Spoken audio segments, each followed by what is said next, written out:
একটু সাবধানে না থাকার কারণে এত বড় বিপদ হলো। এই ঘটনাটি কিন্তু ঘটেছে কিছুদিন আগেই। আপনারা কিন্তু দেখতেই পাচ্ছেন, আমি কিন্তু আমাদের বাসার সামনেই মানে আমাদের গেটের ভিতরে থেকে ভিডিওটি বানিয়েছি। এই 5 তলা বিল্ডিংয়ের মধ্যে আসলে আগুনটা লেগেছিল কিন্তু নিচতলায়। তো এইখানে ওনাদের যে ইম্পর্টেন্ট কাগজপত্র, তারপর মেশিন, ল্যাপটপ কিছুটা ওনারা মানে যা পারছে ওনারা নিয়ে বের হয়ে গেছে, আর বাকি লোকজন কিন্তু ভিতরেই ছিল। তো আস্তে আস্তে কিন্তু ধোঁয়ার কারণে ধোঁয়াগুলো এত বেশি বেড়ে গিয়েছিলো, মানে উপরে সিঁড়ি পর্যন্ত পুরো বিল্ডিংয়ের ভিতরে শুধু ধোঁয়া। আমি বুঝতেছি না আপনারা কি ঠিকভাবে দেখতে পাচ্ছেন কি না, কিন্তু এখানে কিন্তু অনেক ধোঁয়া হয়ে গেছে, আর ভিতরের মানুষ বাইরে হওয়ার কোনো চান্সই ছিল না।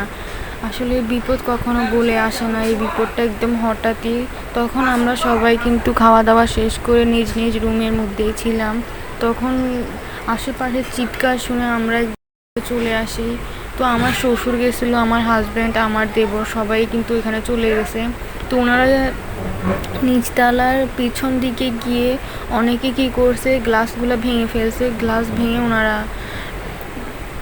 পানি ঢালছে। তো পানি ঢালার কারণে কিন্তু কিছু পরিমাণ আগুন মানে ভিতরে নিভে গেছে। নিভে যাওয়ার পরেও কিন্তু অনেক বেশি ধোঁয়া বের হচ্ছিল।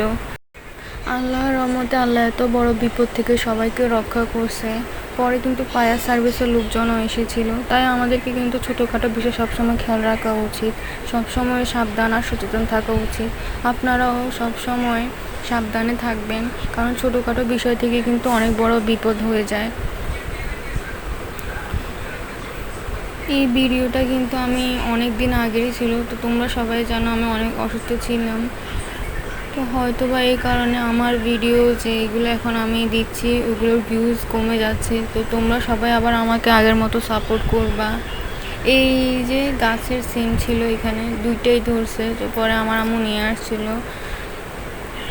এখানে বাবু ওর মামার হুন্ডাতে বসে দুষ্টামি করতেছিল। আজকে কিন্তু আমাদের গাছের মধ্যে অনেক সুন্দর ফুল ফুটছে, মাশাআল্লাহ, অনেক বড় বড় জবা। তো আমি এগুলো দেখে একদম অনেক বেশি খুশি হয়ে গেছিলাম, একদম লাল লাল। আমি কিন্তু এই ফুলগুলা কিছুদিন আগে মানে গাছের অনেক যত্ন নিয়েছি, এখন অনেকগুলো কলি আসছে। এরপর কিছুক্ষণ পরে আবার দেখছি যে বৃষ্টি হয়েছে।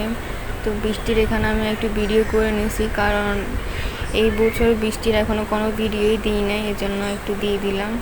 তো পরে আমাদের একটা মুরগি জবাই করছে, কারণ এই মুরগিটা কিন্তু পাশের বাসায় চলে যেত, আমাদের মুরগিগুলো সাথেই থাকতো।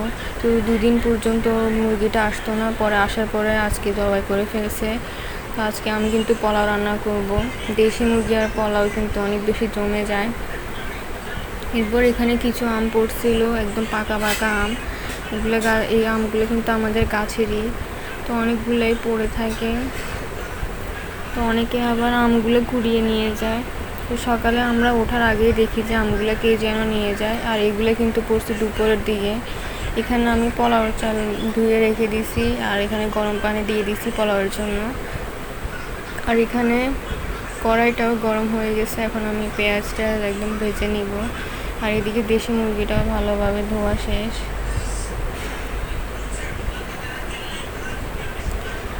আমার আম্মুর কাছে কিন্তু ফার্মের মোরগ থেকে দেশি মুরগি অনেক বেশি ভালো লাগে। উনি কখনোই ফার্মের মোরগ খায় না, মানে একটু ফ্রাই করলে তখনই খায়, এছাড়া কিন্তু উনি রান্না করা মুরগি খায় না, মানে দেশি মুরগি ছাড়া আর কি।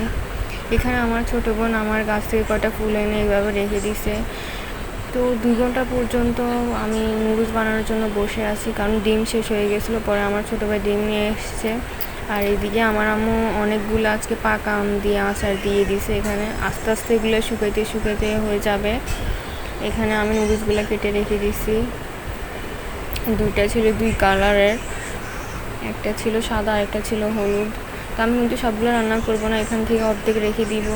এই যে আমার রান্না করা শেষ, দেখতে অনেক বেশি লোভনীয় হয়েছে, অনেক বেশি মজা হয়েছে। আমি কিন্তু নুডলসের মধ্যে মুরগিও দিছি আর ডিম দিছি। সিম্পলভাবে নুডলস রান্না করলে কিন্তু অনেক বেশি মজা হয়। এদিকে আমার ছোটো ভাই আমাদের জন্য ঝালমুড়ি নিয়ে এসেছিলো, একদম ঝাল ঝাল। আর এই ঝালমুড়ির মধ্যে কিন্তু অনেকগুলো কাঁচামরিচ ছিল, তো এটা খাইতে কিন্তু অনেক বেশি ঝাল ছিল। আর আমি বাবুর জন্য নুডলসটা কিন্তু একটু কম ঝাল দিয়ে রান্না করছি।